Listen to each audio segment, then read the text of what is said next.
Crônicas do Amanhecer. Por Feijão, Centro Espírita Allan Kardec.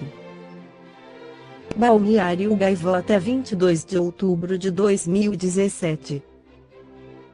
Cientistas comprovam que um importante líder guerreiro viking era uma mulher. Cientistas das universidades de Estocolmo e Uppsala, na Suécia, afirmaram na segunda-feira 11/09 que testes de DNA feitos no esqueleto de um guerreiro viking comprovaram que os restos mortais são de uma mulher, e não de um homem, como se pensava. O estudo foi feito numa das sepulturas mais emblemáticas da era viking, na cidade sueca de Birka, descoberta na década de 1880.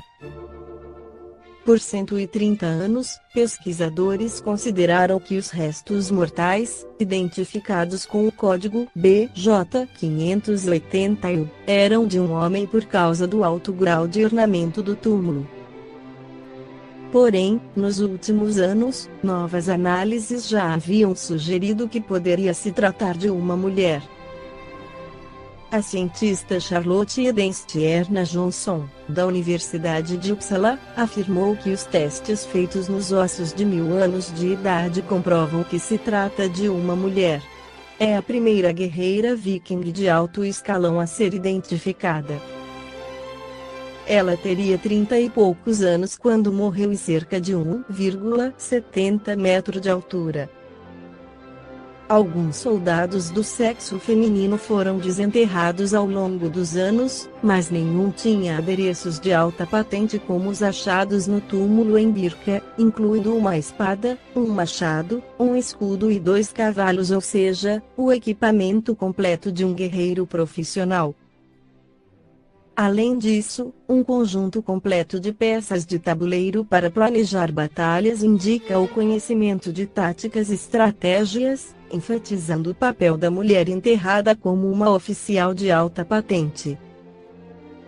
Segundo Edenstierna Johnson, o tabuleiro comprova que ela era uma oficial, alguém que trabalhava com táticas e estratégia e podia liderar tropas nas batalhas.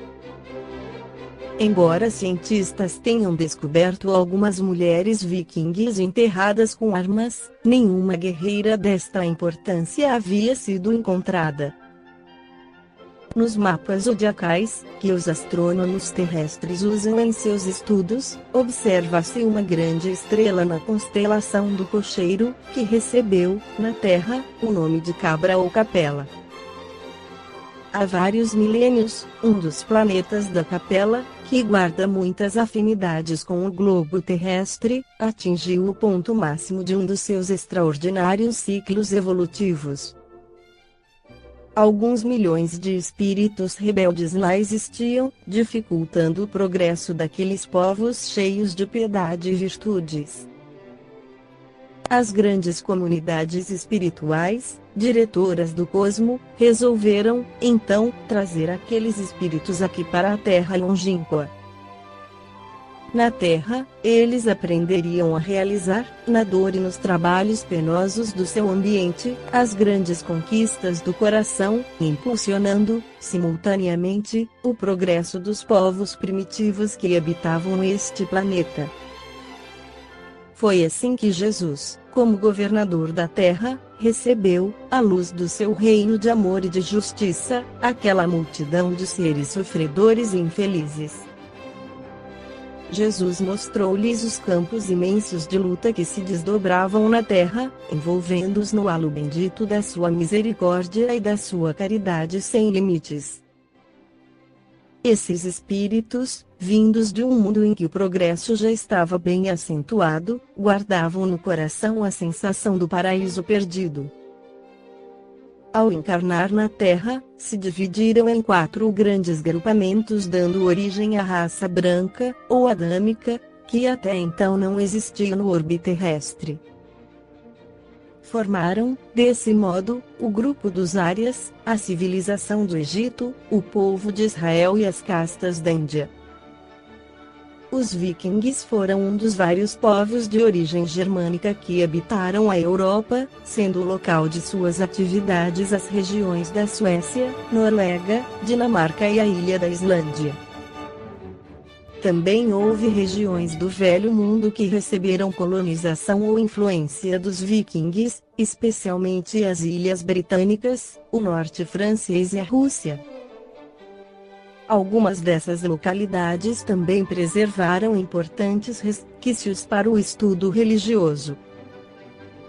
O período que estamos considerando é a clássica Era Viking, que se inicia em 793 com o ataque ao mosteiro de Lindisfarne na Inglaterra, e termina em 1066, com a morte de Harald Hardrada e a invasão dos normandos, ambos na Inglaterra.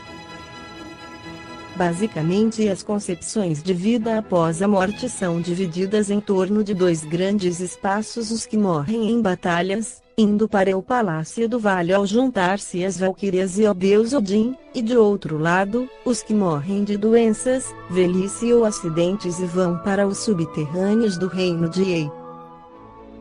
Também existem algumas variações. Algumas fontes relatam que as mulheres virgens iriam para o palácio de Gefil, outras, que elas dirigiam-se para o de Freyja. Escravos e fazendeiros seriam destinados ao reino de Thor. No texto do Momento Espírita denominado Desbravadores em Tempos Novos, afirma que quando adentramos pela história das grandes descobertas marítimas, é natural que nos extasiemos. Vikings, com seus barcos compridos e esguios, com linhas de remos nas laterais, uma única vela, cujo casco deslizava sobre ondas bravias em vez de perfurá-las, num truque de engenharia náutica para driblar as tempestades do norte. Os fenícios, com suas embarcações de 2 ou 3 fileiras de remos birremes ou de remes e até 35 metros de comprimento, copiadas por gregos e romanos, que as usaram para dominar a navegação no Mediterrâneo. Os navios chineses, que chegavam a levar 200 toneladas de carga, o que lhes permitia uma garantia de 7.000 quilômetros, o suficiente para cruzar o Atlântico, sem paradas.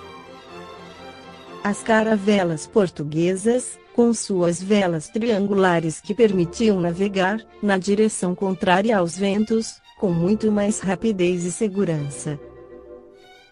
De se admirar os fenícios, um povo de população diminuta e de humilde ocupação territorial, em torno de 250 quilômetros da atual costa libanesa, com cidades importantes como Tiro, Sidon e Biblos. Suas colônias mediterrâneas eram simples feitorias que mal adentravam no continente. Tendo sido tão poucos, é surpreendente tanto o que realizaram. Dentre os seus méritos náuticos estão as rotas até a Bretanha e o Mar Báltico, quando nenhum outro povo nem sequer sonhava ir tão longe. E a circunnavegação da África, mais de 2.000 anos antes de Vasco da Gama.